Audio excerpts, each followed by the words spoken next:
অসমৰ যি হাইস্কুল শিক্ষান্ত পৰীক্ষা এইটো বৰ্তমান চলি আছে আৰু হঠাৎকৈ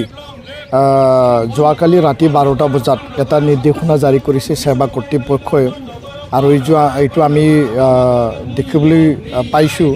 যে তেওঁলোকে তাত উল্লেখ কৰিছে যে হাতে লিখা মডেল কুৱেশ্যন পেপাৰ বাহিৰ হোৱাৰ বাবে সেৱা কৰ্তৃপক্ষই আজি হ'বলগীয়া যি সাধাৰণ মানে বিজ্ঞানৰ যি পৰীক্ষা জেনেৰেল সায়েন্সৰ যি পৰীক্ষা এইটো সমগ্ৰ অসমত বাতিল কৰা হ'ল। হাইস্কুল শিক্ষান্ত পৰীক্ষা 2023 এইবাৰ মুঠ অসমত 4 লাখকৈ অধিক ছাত্ৰ ছাত্ৰীয়ে তাত অংশগ্ৰহণ কৰিছে। তাত অসমীয়া মাধ্যম, বড়ো মাধ্যম আৰু আন মাতৃভাষা মাধ্যমৰ ছাত্ৰ ছাত্ৰী বা আন ভাষাৰ ছাত্ৰ ছাত্ৰী তাত আছে। এতিয়া প্ৰথম পৰীক্ষাত বিভিন্ন স্থানত প্ৰশ্ন কাকত ফাদিল হোৱা পৰিলক্ষিত হৈছে আৰু দ্বিতীয় যি মানে অংকৰ যি পৰীক্ষা আছিল ইংৰাজী যি হ'ল অংকটো একেই ঘটনা, অনুৰূপ ঘটনা আৰু তাৰপিছত অসম চৰকাৰে বা সেৱা কৰ্তৃপক্ষই শিক্ষা বিভাগে জাৰি কৰিছে যে এই পৰীক্ষাবিলাকত নতুন পৰীক্ষা পাতা হ'ব এই চেণ্টাৰবিলাকত। তো আজি আকৌ তৃতীয়বাৰৰ কাৰণে আটাইকেইটা পৰীক্ষা কেঞ্চেল কৰিব লগা হ'ল। এইটো মই নিখিল বড়ো ছাত্ৰ সন্থাৰ তৰফৰ পৰা প্ৰথমে নিন্দা কৰিছোঁ, গৰিহণা দিছোঁ আৰু সেৱা কৰ্তৃপক্ষই সম্পূৰ্ণভাৱে বিফল হৈছে। কাৰণ এইটো বছৰৰ মূৰত এটা জীৱনত আটাইতকৈ ছাত্ৰ ছাত্ৰীৰ বাবে গুৰুত্বপূৰ্ণ পৰীক্ষা হয়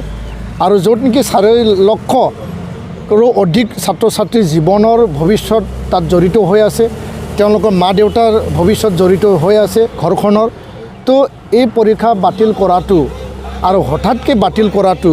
আৰু ইও হাতে লিখা প্ৰশ্ন কাকত মডেল কুৱেশ্যন পেপাৰ লিক হোৱা বুলি এইটো বাতিল কৰাটো কোনো এইটো যুক্তিসংগত নহয়।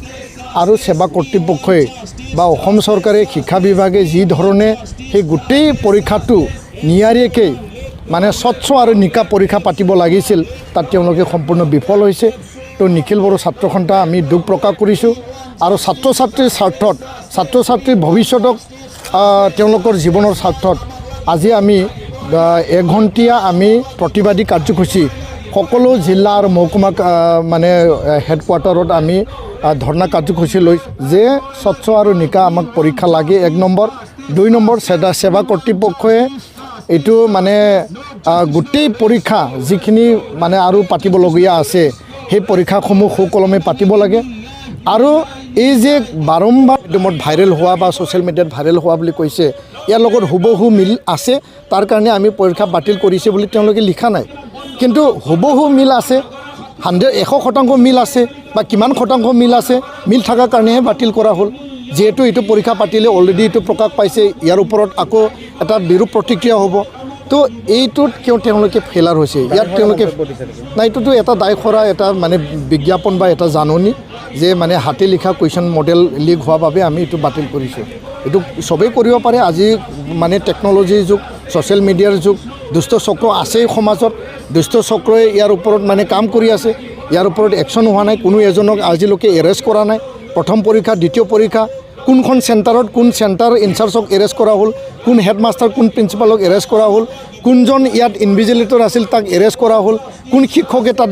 তাত ফাদিল কৰিছিল, ছ'চিয়েল মিডিয়াত কোন মোবাইলৰ পৰা কোনে প্ৰথমবাৰ ফাদিল কৰিছিল প্ৰথম আৰু দ্বিতীয় অংক আৰু ইংৰাজীত, সেই বিষয়টোৱে আজিলৈকে এৰেষ্ট নহ'ল। তো এৰেষ্ট নোহোৱাৰ কাৰণে এইবিলাক বাৰম্বাৰ কৰি আছে আৰু দুষ্ট চক্ৰৰ ওপৰত একশ্যন হ'বই লাগিব।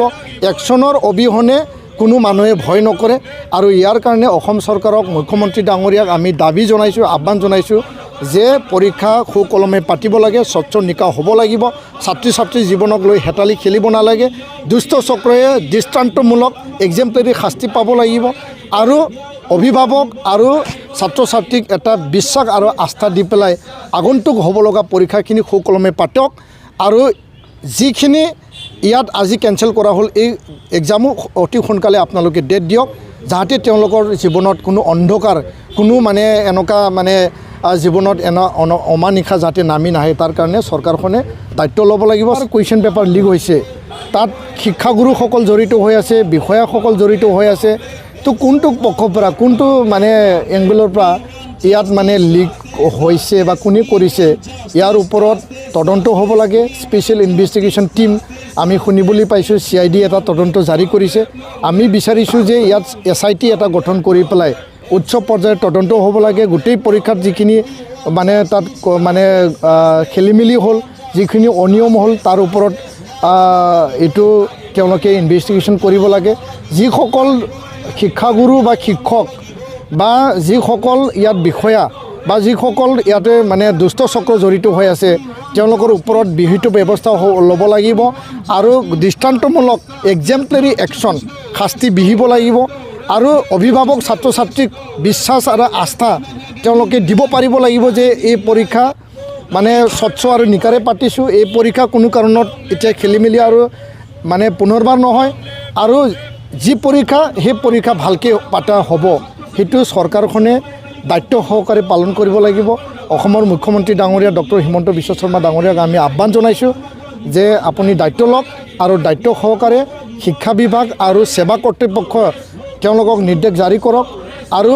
জিলা পৰ্যায়ত জিলা উপায়ুক্তসকলক আপোনালোকে কঠোৰ নিৰ্দেশ দিয়ক জিলা উপায়ুক্তই সকলো চেণ্টাৰ তেওঁলোকে পৰিভ্ৰমণ কৰিব তেওঁলোকে অবজাৰ্ভেশ্যনত ৰাখিব তেওঁলোকে স্বচ্ছ আৰু নিকা পৰীক্ষা পাতাৰ কাৰণে দায়িত্ব গ্ৰহণ কৰিব লাগিব পুলিচ প্ৰশাসন এই ক্ষেত্ৰত কঠোৰ হ'ব লাগে আৰু যাতে কোনো ইয়াৰ পৰা সাৰি নাযায় কোনোবা নকল লৈছে পৰীক্ষা বাতিল কৰিছে এইবিলাক আমি কোনো কাৰণত সহ্য কৰিব নোৱাৰোঁ কাৰণ 4 লক্ষ ছাত্ৰ ছাত্ৰীৰ ভৱিষ্যত তেওঁলোকে যোনটো জীৱনৰ আটাইতকৈ গুৰুত্বপূৰ্ণ পৰীক্ষা এইবিলাক দিছে ইয়াত যাতে তেওঁলোকে জীৱনত মানে সেই পৰীক্ষাটোলৈ যি এটা আশা আছে তেওঁলোকে জীৱন গঢ় দিব তেওঁলোকৰ জীৱনৰ যি মানে সপোন আছে এইটো বাস্তৱত ৰূপায়িত কৰিব ইয়াত যাতে তেওঁলোকে আঘাত নাপায় আৰু কোনো কাৰণত তেওঁলোকে পৰীক্ষা দিবলৈ গৈ পেলাই মানে তেওঁলোকে ঘূৰি আহিব লগা নহয় সেই কথাটো নজৰ দি পেলাই অসম চৰকাৰে কঠোৰ ব্যৱস্থা ল'ব লাগে আৰু সকলো ৰাজ্যক সকলো ছাত্ৰ ছাত্ৰীক আমি সজাগ হৈ থাকিবৰ কাৰণে আহ্বান জনাইছোঁ আৰু অসম চৰকাৰে এটা স্বচ্ছ নিকা পৰীক্ষা পাতিবলৈ তেওঁলোকে যত্ন কৰক সেই কথাকে আমি আজি সংবাদ মাধ্যমৰ যোগেদি আমি দাবী জনাইছোঁ।